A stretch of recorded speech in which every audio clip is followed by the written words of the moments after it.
Perhaps no mode of the freight universe has changed in the last several years more than moving freight by air. Through the pandemic, the lack of people moving across the globe and the surge in demand turned the air cargo industry on its head, and then back on its side when people started traveling again and demand fell dramatically. With the added interest, air cargo companies and airports started procuring space for storage in office buildings and other facilities around major airports. Add to that a change in philosophy as shippers started to fly into secondary airports where shippers had more access to their freight and could move it easier via truck to warehouses in those larger hubs. The space is definitely changing as airports like LAX look to redefine air cargo hubs for decades to come. It's an industry that has taken off in recent years, but seemingly has not yet found a place to land. And that's where we'll take a look at the changing world in air freight, next on FreightWaves Presents.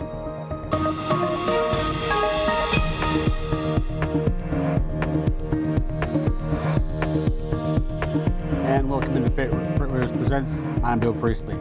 If you need it there tomorrow, there's likely only one form of transportation that will get it there on time. Air cargo's calling card has long been the speed it can move from just about any point on the globe to any other point within 24 hours.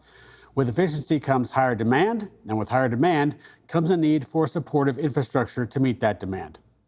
The air cargo industry was almost called in as a backup when demand shot through the roof several years ago at the outset of the pandemic, given Americans having stimulus money to spend. The demand was so high we might have even seen a paradigm shift in the way shippers use air cargo in a variety of different ways. Conversion kits shot up, access to smaller airports went up, and even the stuff we bought changed. So where does that leave air cargo when things tipped in the other direction and now demand finds itself getting up off the floor with the American economy? Joining us to set the stage is FreightWaves air cargo editor Eric Kulisch, joining us from Vancouver, Washington. Eric, thanks so much for joining us. Since the 90s, we've had probably more change in this industry than any other. What has kind of stood out to you over the course of the last, say, several years in terms of how this industry has changed?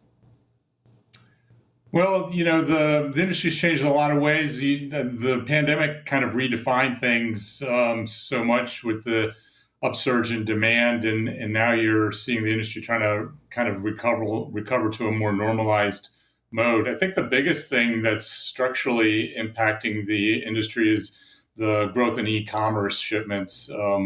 That is, the driver behind growth for the next 2 decades as e-commerce sales explode. And even though e-commerce as a percentage of e-commerce growth has fallen back since we were all stuck at home during the pandemic, it's still growing at a much higher pace than general air cargo. And the express carriers are, still investing in aircraft, and these e-commerce networks are developing around the world where they need small, medium, and even large freighters to move things, next day and overnight to support the shipments.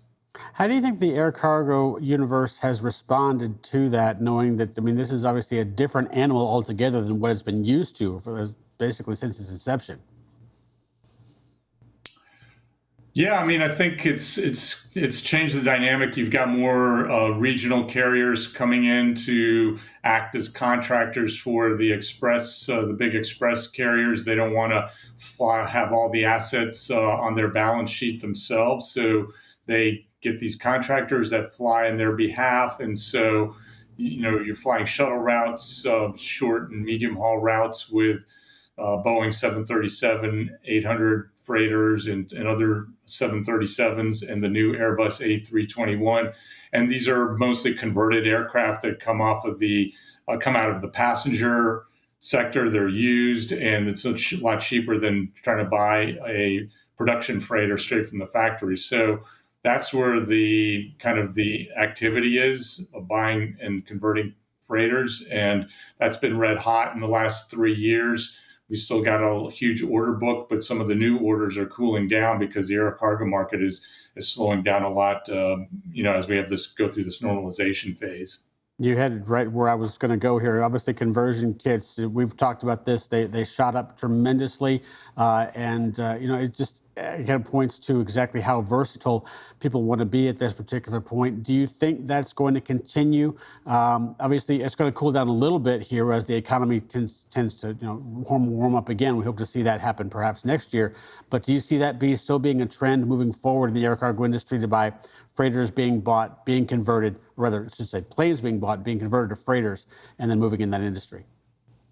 Yeah, for sure. I mean, if you're taking a long-term approach, the air cargo market's growing at a healthy rate, notwithstanding some geopolitical problems. And so, as I said, e-commerce, the two things that'll drive more investment and continuing investment in either production freighters or converted aircraft is e-commerce, but also replacement aircraft. You have a lot of older aircraft, older 747-400s, older Airbus aircraft, and just these aircraft that are less efficient that were brought, were probably going to be retired, but were kept in service or brought out of the desert to fly during the pandemic. So there's kind of a lot of these planes are starting to be retired more quickly, and there's going to be a need to replace that capacity. And, just getting back to one of the other things you alluded to earlier, and maybe we'll get into, is during the pandemic, there was this accelerated interest in using secondary airports, to get past some of the congestion that we saw at the main passenger gateways. And so if you had charter or freighter operations and wanted kind of priority service and not get caught up in delays, as a logistics company that chartered freighters, you might look to some of these smaller airports that could service you. It's like you read my notes. You're going right where I wanted to go here as well.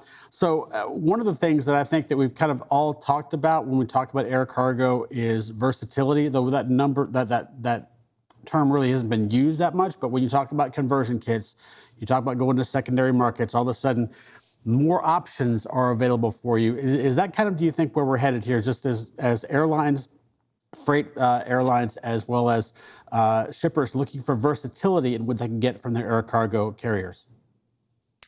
Yeah, I mean, flexibility and versatility is key. Even though demand is down and there's a lot of, shippers and logistics companies going back to putting their freight on, passenger airlines or in the bellies of passenger aircraft, because it's a little cheaper and now there's that capacity available. You still see interest in freighters or, chartering freighters or using a partial freighter because, the freighter gives you that, you mentioned speed is of the essence, but, as we learned during the disruptions of the pandemic, reliability is key, and a key takeaway for shippers is that they still want that reliability. So having a freighter that goes on to certain routes isn't going to be changed because the airline's passenger demand changed or is going to a cargo market rather than a leisure market might incline you to use a freighter. So,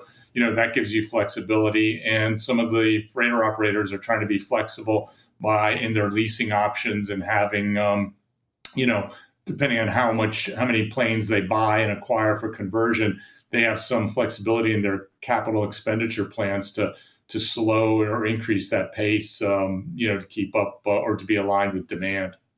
Last question here for you. In terms of kind of going forward, do you see a player in here that's kind of dominating how things are going to be set up, whether it's an Amazon that's trying to do very well in air cargo, or is it perhaps someone like an Airbus or like a Boeing? Are they kind of setting the stage for how things are going to play out? I mean, it's a very dynamic market. It's hard to say that anybody's dominating, but obviously trendsetters are big airlines like Amazon and FedEx, UPS, DHL. But, we'll have to see. There's a lot of evolving sectors in the market. We have to see how the new sustainable aviation fuels, new hydrogen and other, propulsion for aircraft as we try to become a more sustainable industry, how those technologies evolve and how they're brought into air cargo. And so there are startups and other companies that will, become more prominent as we go on. Eric, thanks so much for joining us here and setting the stage. And obviously, we'll look to your content on FreightWaves.com for everything in the air cargo industry. Great. Thanks so much, Bill. All right. Well, we've taken a look at the past. Let's take a look at the future where it's possibly headed here. Joining us now, Mike Weber, founder of Weber Air Cargo in Austin, Texas, and also Marc Schlossberg, the executive vice president of Unique Logistics International as well. Gentlemen, thanks so much for joining us here. Mike, let me start with you. Just in terms of what we're seeing now in the industry, what is most impressive to you at this particular point? Yeah, and may I say, it's always a pleasure to listen to Eric. I consider him one of the smarter guys in the industry. And as he was speaking, I couldn't help but think of, there's nothing I disagree with him about. There are areas of contrast, though, and maybe that's what you intend to speak to. But when Eric was talking about freighters and versatility, and certainly you could say the same thing about trucks as well. I think that's one of the key contrasts with what I do, which is airport planning. You can move an aircraft around, you can move trucks around, to where the demand moves. But when you do airport planning, you try to ignore temporary, peaks and valleys as much as possible, because bear in mind, you're often replacing facilities that may be 50 to 70 years old. And you think the next generation of them are going to last at least as long. And so really, the biggest change that I'm seeing right now is after what had been a lull in North America, at least in terms of air cargo facilities development on airport. Between 2000 and 2015, there's been a lot more development of on-airport facilities, that was sparked by Amazon, and some of them in alternative airports, as you were alluding to earlier, but also some of the major legacy gateways like LAX and JFK, O'Hare and Miami. Those airports are starting to make improvements for the next generation of demand, and they're not necessarily as innovative as some may believe. It's just that we're doing things on airports that may have been done off airport. But why don't I cut myself off there and let you speak to your other guests, and I'll wait for some questions. Okay, Marc, just jumping off of that particular point there, obviously brought up LAX and the fact that it's obviously put itself out there with an opportunity to try and redo. The city of Los Angeles is nothing short of usually breathtaking when it comes to doing something on an overhaul, as you can see with Staples Center and some of the other things you just saw there as well. When you look at LAX and what they could possibly do as a hub, what comes to mind is obviously they're going to try and, I would think they were going to try and set the bar relatively high. Well, hi, Bill. Thank you very much for having me on. When I was listening to Eric a little bit, I think that one of the things, before I begin and jump into LAX, I think we're still coming out of the pandemic. Supply and demand haven't normalized yet, and I think we'll probably see that more going into next year. When you look at the first half of 23, we were at the lowest point since 2016 in terms of demand. I think that retail is still coming back from the overhang inventory in 22. And I think we'll start to see a normalized year next year. And so we'll start to see how the demand plays out into 24. As far as LAX, I know that they've put forward a modernization strategy. They've put together, I guess, some teams to design what they're going to do with the two cargo areas. When I look at what our customer base is doing in terms of retail, in terms of fashion apparel, again, it's that shift to e-commerce, and the customer experience where people want things immediately. They're used to, from the pandemic, they order online, they want to know when it's going to arrive. And so we're seeing the throughput of cargo a lot faster. They want to drop it into U.S. Postal or into FedEx on arrival, sort systems. Maybe that's something LAX can look at. But other than that, we're seeing seeing more splits going into multiple airports, where it's smaller batches going into 10 different airports, almost like the Zara model, so that it's able to distribute more widely around the U.S. Mike, let's go to the LAX question for you. I know we've got a picture of LAX in terms of kind of what it looks like at this particular point, but that's taken from our sonar application in terms of just a sky view there. What do you think they could possibly be doing as you look at airport planning and what they're up to? Well, full disclosure, they're a client of mine, so okay. I'm familiar with that airfield. And I think one thing I'd just like to say, though, off the top is that in terms of trying to set the bar high, they're not doing anything gratuitous to shock and awe anybody. At times I feel like I've outlived my my era, and that we specifically don't want to be disruptors. We want to be as undisruptive as possible. And so with regards to LAX, as I said earlier, some of these facilities that are being replaced are decades old, and you're not going to get new land. I mean, that's one of the things that is so compelling about the visual you just showed. There's not much stuff out there. If you look at that map, there's not much room to grow at all. So the only thing you really can do is try to optimize the use of the available land. And in some cases, obviously, that's going to be a matter of replacement of cargo facilities, beginning with Century Boulevard, which is principally the belly cargo operations. And so, the first phase of redevelopment there is going to include double-decker facilities, which have not been developed on airport in the U.S. before. And so, when we talk about LAX being the most ambitious redevelopment of air cargo facilities in the history of North America, that's not hyperbole. We're not shooting footage of ourselves in helicopters over the bay, to impress anybody. It's just a fact. This is an airport with 2.5 million annual tons of cargo, which, it and Chicago, O'Hare, and Miami really are the big three in that, and then New York JFK a little bit behind. We're finally at this point with airports that were laid out 100 years ago, whereas I was saying, we're not going to get any more land, so we have to do better with what we have, and we're basically setting it up for the next generation. And so the only way to optimize, land in certain constrained situations is to go vertical. And it has been interesting looking at some of the observations by other people in the industry who, have thrown around, well, this is an innovation that's never been tried before, and they try to cast aspersions on it. And, we're dealing with known commodities as much as possible.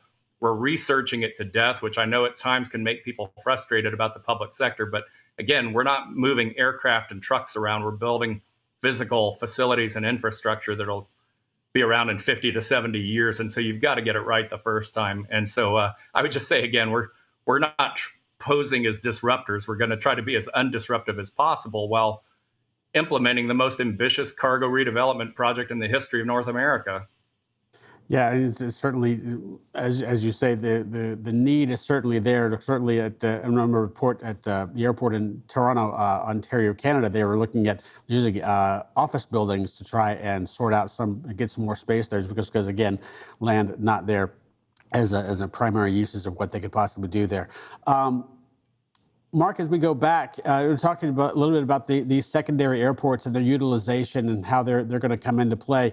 We had a guest on several months ago noting that these airports are going to play a significant role, and indeed they are definitely starting to do that. What's going to be the biggest impact that they're going to have outside of the LAs, the Chicagos, the Miamis of the world?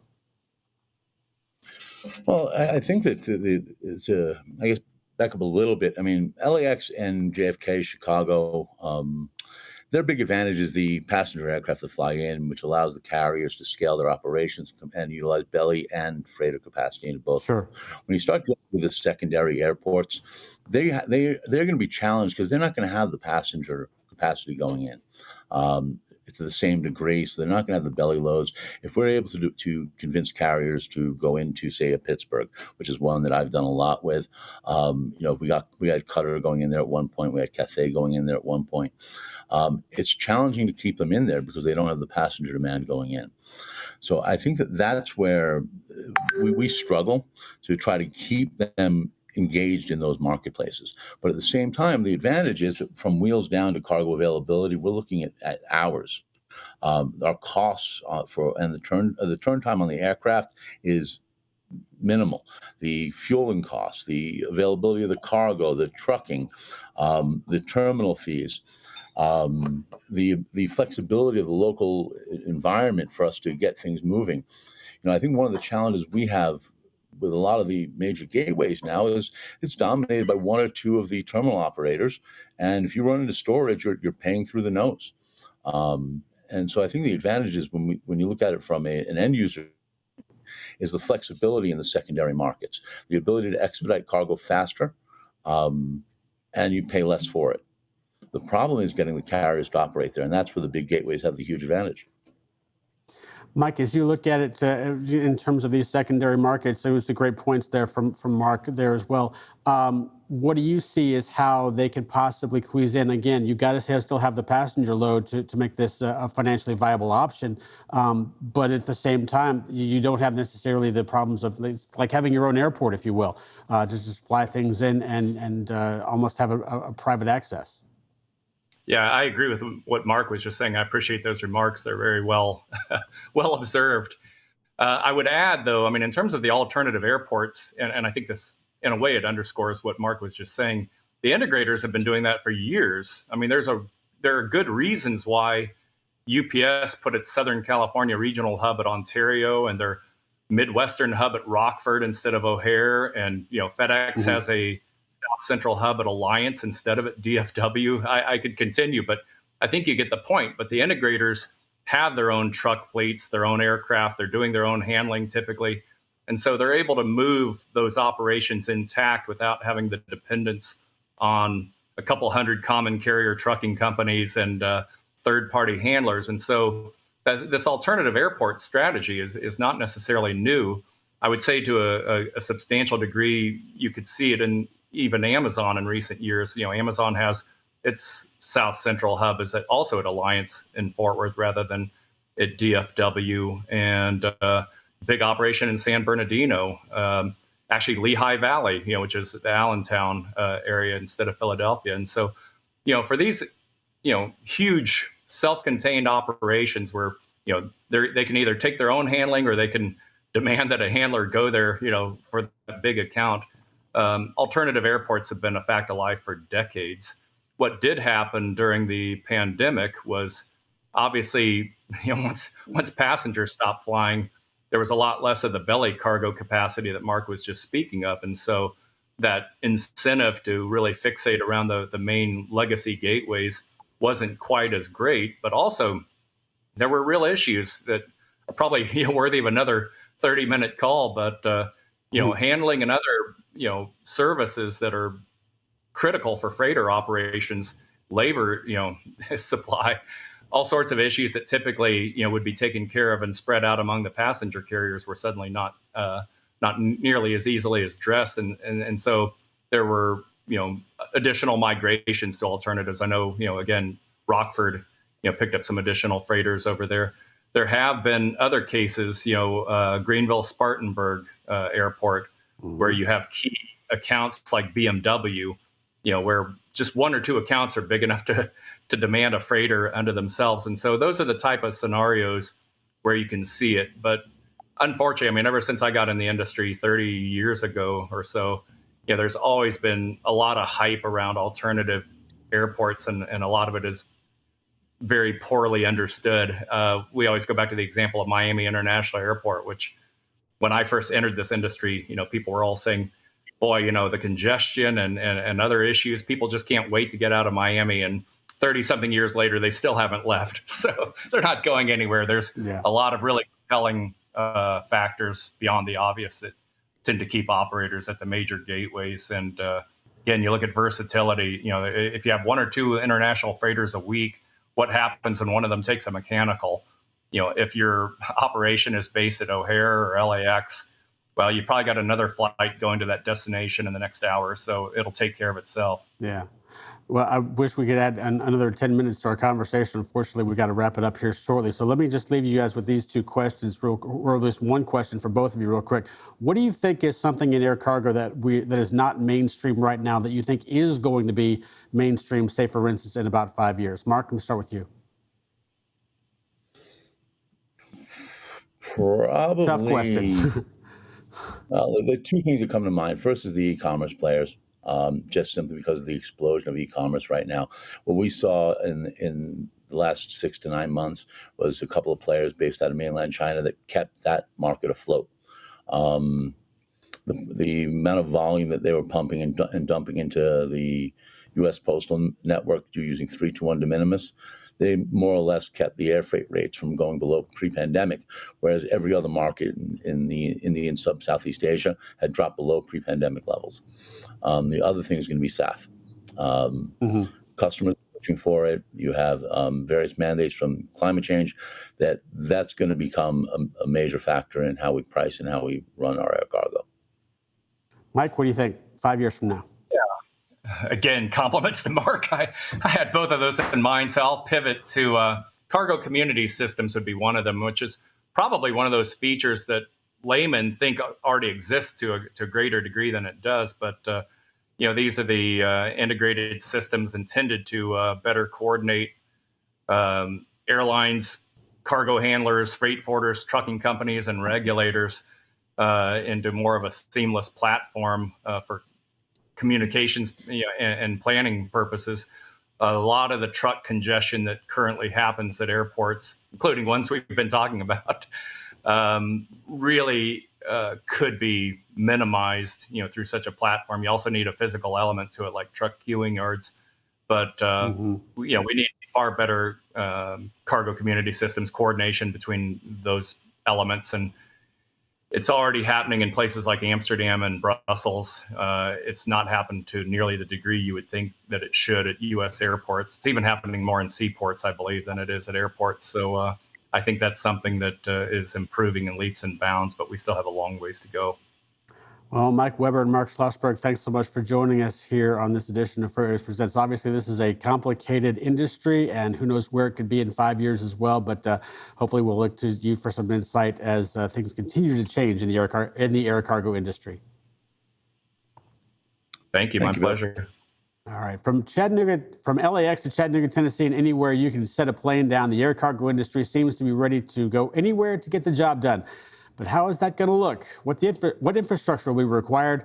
How much time do we have to figure it out? Clearly, we seem to be flying through a bit of turbulence in terms of finding stability in the industry. Will we find that stability? It's probably too soon to tell, but as long as people still need something delivered tomorrow, anything in air cargo is still possible. That's it for this edition of FreightWaves Presents. I'm Bill Priestley. We'll see you next time.